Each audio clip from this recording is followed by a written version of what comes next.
Right there, me and Michael. All right, Chris, what are you supposed to do when somebody teases you? There's, ignore them. That's exactly right. Just ignore them.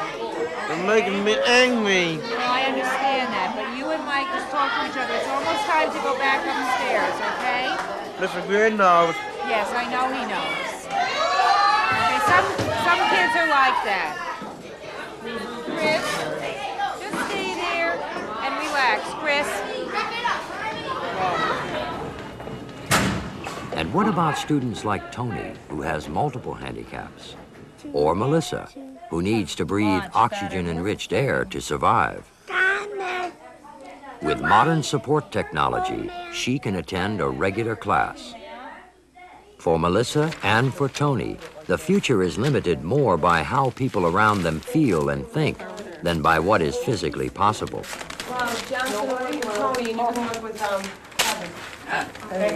Most of them will never be completely independent, and some people think that independence is everything. If a person can't be independent, then they should just continue to do nothing, or they should just stay segregated in their own little world. But I don't think any of us would call that quality of life, and really these students aren't different from us in terms of their feelings and their needs and the things that they enjoy. How you doing? For most teachers, they look at it as more work for them, you know, where actually it's not. They can do the same work.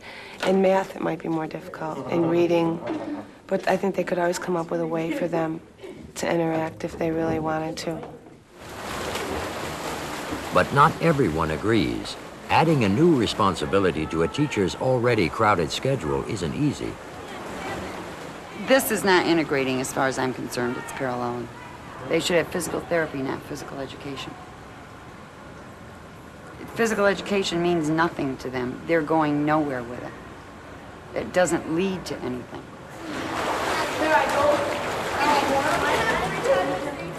Dream on it. Often, teachers are caught in a system of goals and tests for their typical students that make it seem impossible to include everyone. We just can't pick and choose what we want to do. We're locked in. These kids have to pass, or they fail their physical education. They have to have physical education to graduate. And it starts at this level. Okay, you ready to swim back to the other end? Ready to go? Yeah. Tony doesn't necessarily have to be judged by the same arbitrary standards that other kids are judged by in terms of his skill acquisition. We already know that Tony is not going to be able to dive off a diving board.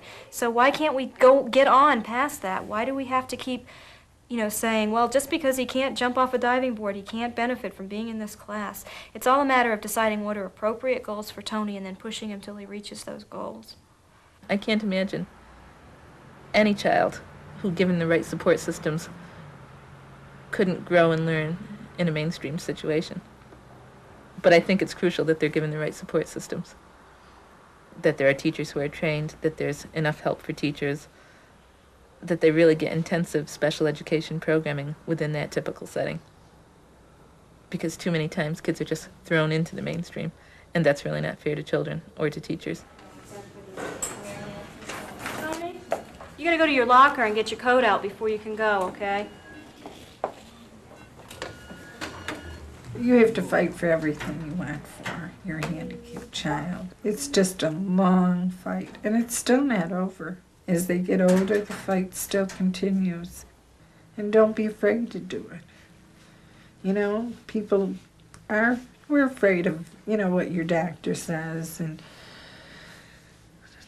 teachers and anybody, because you figure they're really educated people and they should know, but they've been proven wrong.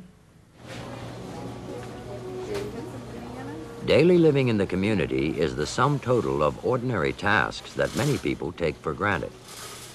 For Tony, full participation will depend on what people permit and expect him to try.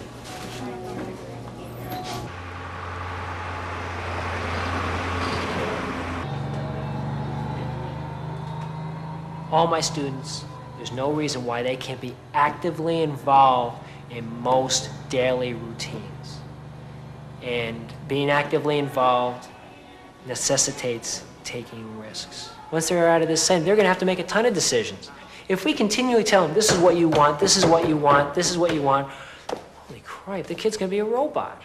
Teaching these kids how to make decisions is really important for the community and for in school. To ride a bus, to get somewhere on time, to follow instructions.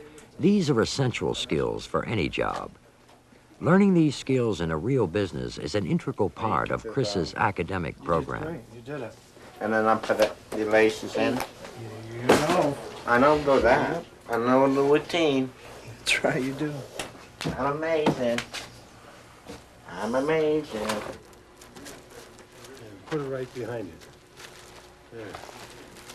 Beautiful. It's things they're doing that we have to do. I mean, it's something that we're not making up a job. And it's really wonderful. I can see the difference from when they first came in and to now. They have more confidence and they know what they're doing. I'm pleased and happy with the whole situation. I was a little hesitant on what they would be able to do, and but now I'm not hesitant at all. I feel that we're helping a little bit and they're helping us, so it's a two-way street.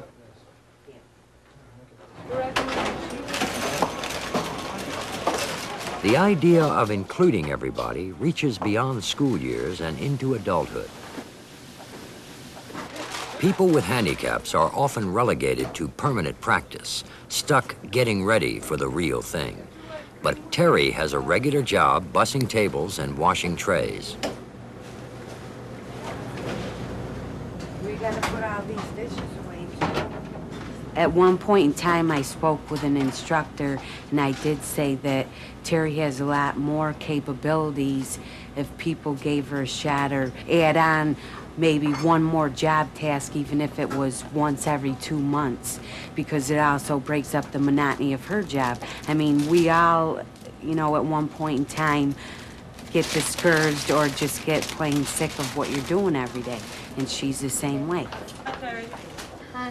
One point I was really surprised. I told her to sweep, and then I went in and I go, I'm gonna teach you how to mop today. Well, 5 minutes, 10 minutes later, I went in there and Terry had already mopped the dining room all by herself. It all depends on how much faith you have within that person and how much time you have to spend with them, but I don't think it's really a matter of time. It's caring. Do you have a towel for those? No. You need one?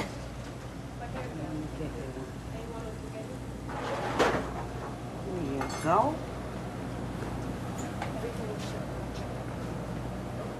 After work and after school, home is where we spend most of our time.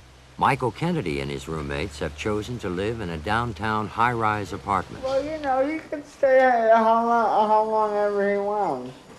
It's up to him, you know. To share in running their own household with help when they need it makes this a home. To be in charge of the details of living, like dinner and laundry and a budget, is particularly important for Michael.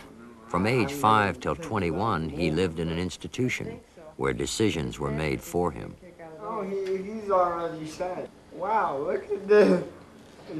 They wouldn't let us do this in the institution. I said, well, there's a difference here. It's really made me feel like I'm really doing something with my life. To tell you the truth, I've even surprised myself on what my expectations, what I can do. And now I see what really my capabilities are. Okay, go for it. Just toss it right in there. Come on. Oh, here it goes. Oh, here it goes.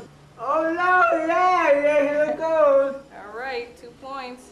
Yeah, okay. All right, get it in there. I'm going to sign you up for SU, Jeffrey.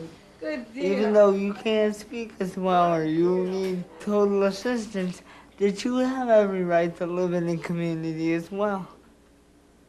You know, because you have the right to make up your own mind and your own decisions of what you want to do.